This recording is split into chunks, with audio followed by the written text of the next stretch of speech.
galerinha, professor Teodomiro, trazendo aqui para vocês hoje mais um vídeo do canal, certo? No vídeo passado, a gente viu as operações que nós podemos realizar com os conjuntos. Tudo bem? A gente viu a questão de união, interseção, complementar, vimos o que é uma partição de um conjunto.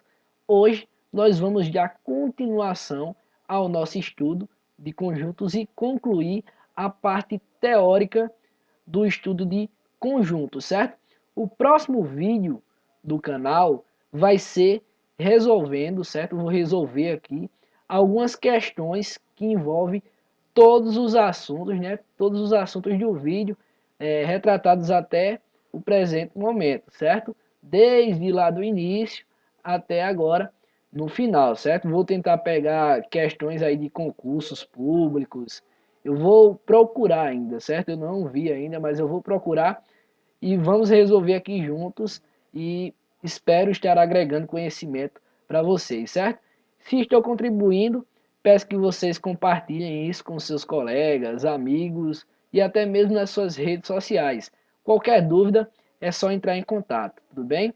Eu sempre no final dos meus vídeos eu deixo aí as minhas redes sociais, o Instagram principalmente, para que qualquer dúvida pode me procurar. Às vezes eu posso demorar devido que eu também tenho os meus alunos, né, das escolas onde eu dou aula, que devido a esse tempo de pandemia, a gente tem tido que dar uma atenção a mais a eles, certo? Mas, no mais, eu estou sempre à disposição de todos vocês, beleza? Então vamos lá, vamos começar o assunto de hoje, certo? Então, hoje nós iremos começar pelas leis de Morgan, certo? Morgan é um matemático bastante influente na parte da lógica matemática, né? Ele que, como já está dizendo, leis de Morgan, ele que criou, né, essas leis, pessoal, que eu vou mostrar aqui, elas têm uma demonstração, ou seja, elas têm uma comprovação, mas por enquanto eu irei omitir essa demonstração para que eu não perca tempo. Eu passaria aqui um tempo de um vídeo completo falando apenas das leis de Morgan, tudo bem? A questão de demonstração e tudo mais, beleza? Então vamos lá. Dados dois conjuntos A e B, as leis de Morgan são dadas pelas seguintes igualdades. Primeira, o complementar da união do conjunto A e B, certo? Sejam A e B dois conjuntos, né? O complementar dessa união vai ser igual à interseção dos complementares. Isso é uma maneira parafraseada de denotar justamente a questão do complementar, né? Que é esse Czinho que a gente viu no vídeo passado. Se você ainda não viu, vai estar passando um card aí no vídeo. Vocês podem ver aí na playlist da teoria de conjuntos, tudo bem? Então, ó, o complementar da união de dois conjuntos vai ser igual à interseção dos complementares deste conjunto, tudo bem? E a segunda vai ser o complementar da interseção, né, ó, o símbolozinho de interseção, vai ser igual ao quê? A união dos complementares. Ou seja, quando eu estiver querendo saber o complementar da união, nós sabemos que isto é igual à interseção dos complementares de cada conjunto, tudo bem? E quando eu quiser saber o complementar da interseção, basta eu fazer a união dos complementares de cada conjunto, tudo bem? As leis de Morgan podem ser parafraseadas como complementar da união é igual à interseção dos complementares, que foi o que eu falei, e o complementar da interseção é igual à união dos complementares, tudo bem? Partição de um conjunto, que seria? Seja A um conjunto finito não vazio, ou seja, possui algum elemento nele, tudo bem? Uma partição de A é uma família de conjuntos. Neste vídeo também nós iremos definir o que é uma família de conjuntos. Aí a família dos conjuntos das partições de A, A1, A2 até AN, certo? Todos não vazios e que satisfazem as seguintes propriedades.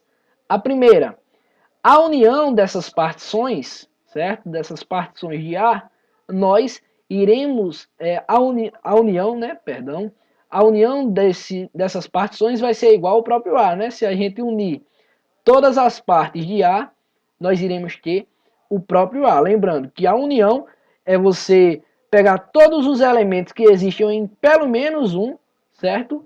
E unir com todos, tudo bem?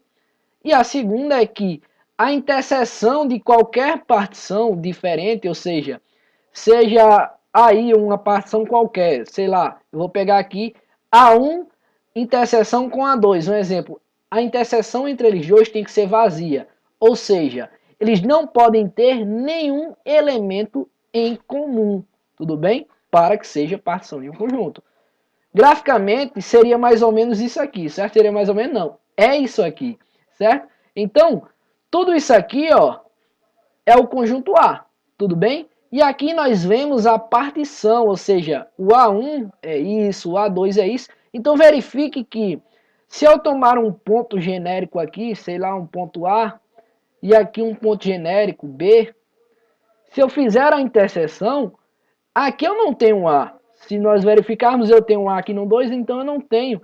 Então, eu posso pegar aqui, criar qualquer ponto genérico aqui, que eu não vou ter nenhum outro ponto correspondente no meu A1. Ou seja, a interseção entre eles dois é vazia. Eu não tenho nenhum par, eu não tenho nenhum ponto, nenhum elemento em comum entre essas duas partições. E outra coisa, se eu unir A1 com A2, com A3, com A4 e com A5, eu terei o próprio conjunto A. Então, se está satisfeita, então, esse é um exemplo gráfico da partição de um conjunto, né?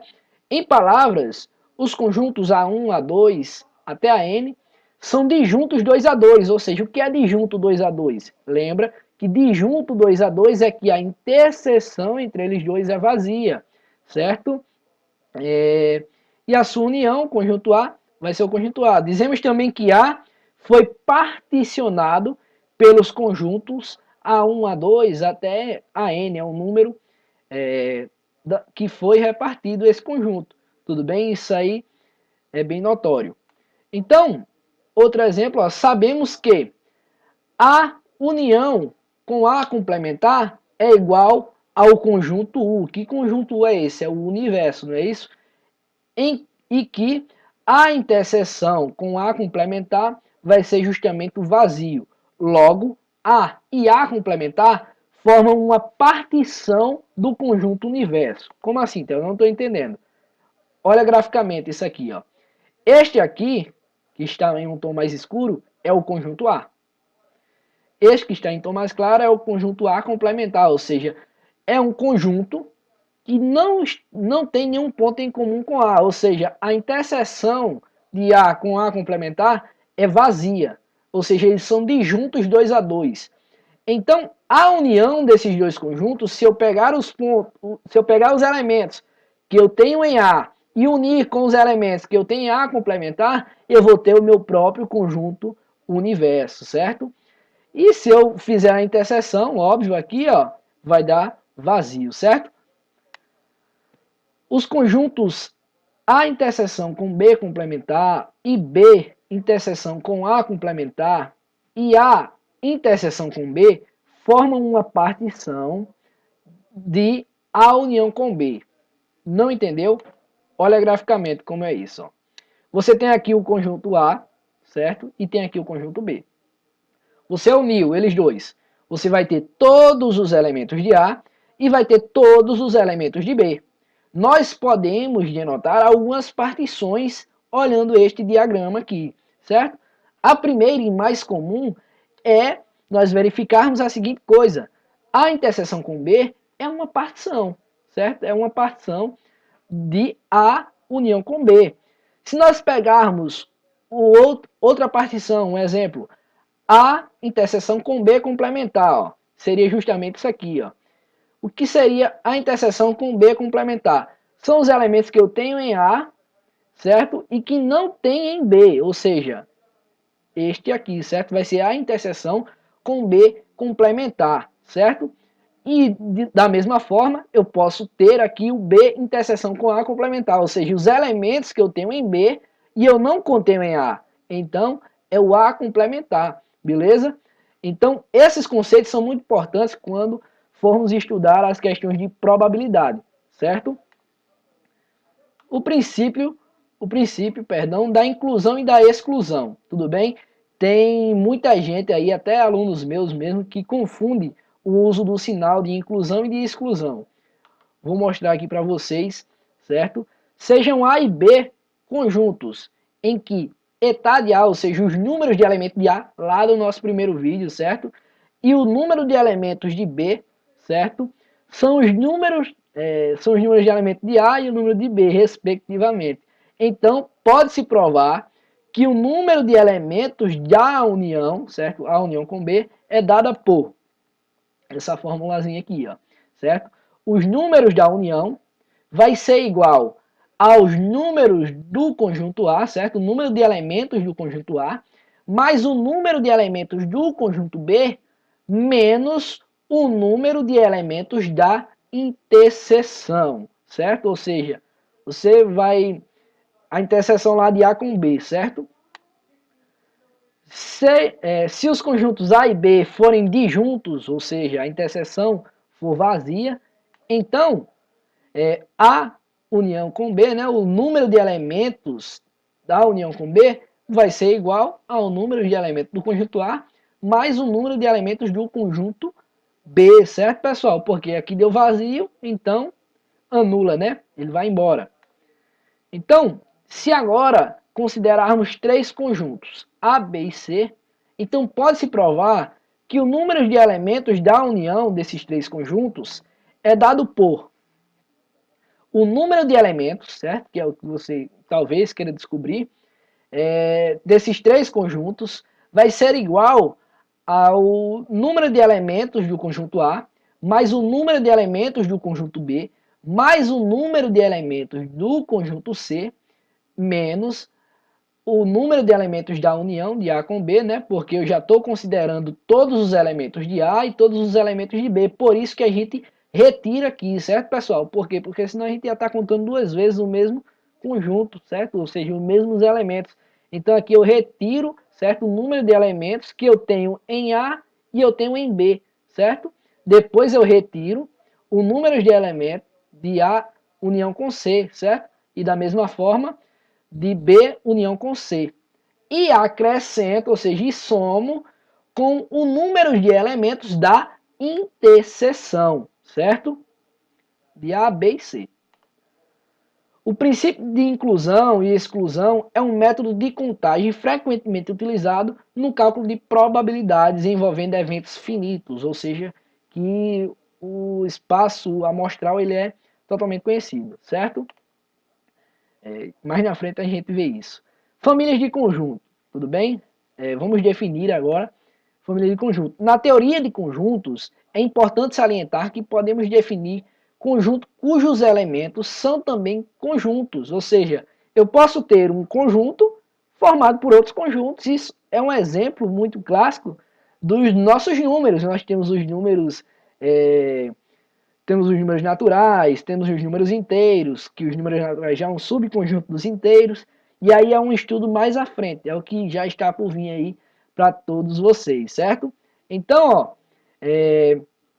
por exemplo, né, ó, eu tenho aqui um conjunto A, formado pelos elementos A, B e C, tudo bem? Podemos definir outro conjunto D como sendo a família desse conjunto, ou seja, ó, eu defini aqui, ó, pelo que, ó, A e B, depois B e C e depois o próprio C. Ou seja, verifiquem que nesse conjunto D eu tenho mais três conjuntos, mas esses três conjuntos são elementos, tudo bem? Então, verifiquem que o conjunto formado pelos elementos A e B, ele é um elemento da família dos conjuntos aqui D, tudo bem? Quando trabalhamos com família de conjuntos, é importante saber o que é um elemento e o que é um subconjunto da família. No exemplo anterior, temos que o conjunto formado pelos elementos A e B, certo? é um elemento de D. Entanto, certo? Que o conjunto formado pelos conjuntos formado pelos elementos A e B, e aqui eu tenho outro conjunto formado apenas pelo elemento C. Este é um subconjunto de D. Então, qual é a diferença de um para o outro? Verifique que este conjunto formado pelos elementos A e B, ele é um elemento do conjunto D, ou seja, da família dos conjuntos ali D. Quando eu pego mais de um elemento, verifique que eu tenho um elemento. Quando eu tiver mais de um elemento, eu já não vou ter mais elementos, eu vou ter um subconjunto da família, porque verifique que aqui eu não estou com todo o conjunto, certo? Está faltando quem? Se vocês voltarem lá, vocês vão ver que está faltando justamente o AC, se não me engano. Então, não está completo. Como não está completo, é um subconjunto, ou seja, é uma parte do conjunto D. E aí tem uma diferença na colocação dos sinais, que é aí onde muita gente se confunde e talvez aí um erro muito frequente em provas, certo? Mas é só distinguir isso, certo? Então, ó, quando nós estamos tratando de elemento, a pertinência de elementos, nós denotamos pelo símbolo pertence, que é este ezinho, né? É o pertence. Quando nós estamos tratando de subconjuntos, nós utilizamos o símbolo está contido. Tudo bem? Então, aí é uma colocação bem importante. Nós utilizamos o símbolo pertence quando nós estamos tratando de elementos. O está contido, né, ou o contém, é quando nós estamos tratando de um subconjunto para um conjunto ou de um conjunto para um subconjunto. Tudo bem? E o conjunto das partes, né, para completar, né, a definição, dado um conjunto A, o conjunto das partes de A é a família formada por todos os subconjuntos de A. Isto é, as partes de A, né, o conjunto das partes de A vai ser igual a uma família de conjuntos B, tais que B está contida em A. Ou seja, por exemplo, se A, o conjunto A tiver os elementos A, B e C, então as partes de A vai ser a família formada pelos elementos vazio, certo? O conjunto vazio. Temos o A, o conjunto formado apenas pelo elemento A, apenas pelo elemento B, apenas pelo elemento C. Depois aqui eu tenho um conjunto formado pelos elementos A e B, depois pelos elementos A e C, e depois pelos elementos C, B e C, ou C e D, né? E o próprio A. Então verifiquem que aqui eu tenho o conjunto vazio e o conjunto A. Então, o conjunto vazio, como eu já venho falando isso, ele é um subconjunto de todos os conjuntos, né? Porque ele vai estar ali contido. E o conjunto A, ele está contido dentro dele mesmo, certo? Ele tem todos os seus elementos. Então, podemos provar que se A contém N elementos, então as partes de A contêm 2 elevado a N. Ou seja, verifique aqui, ó, N vai ser justamente a quantidade de elementos que A tem. Aqui neste caso, nós temos, ó, nós temos 3 elementos, A, B e C, certo? Então, 2 elevado a N, né? 2 ao cubo vai ser igual a 8, né? E se a gente contar aqui, nós vamos ter 8 subconjuntos aqui, né? Ó, 1, 2, 3, 4, 5, 6, 7 e 8. Ou seja, essa propriedade também pode ser provada, certo? Mas vamos omitir isso por hoje, certo? Então, pessoal, esse foi o nosso vídeo de hoje, certo? O nosso próximo vídeo vai ser resolvendo algumas questões, certo? Vou ver se eu consigo umas questões de concurso, alguma coisa do tipo. E vamos resolver juntos. Espero que vocês tenham gostado. No mais, entendido. E até a próxima, certo, pessoal? Eu vou estar colocando alguns símbolos lógicos lá no meu Instagram, uma tabelinha, para ajudar a memorizar. Valeu, pessoal, e até a próxima. Qualquer dúvida, podem entrar em contato. Valeu!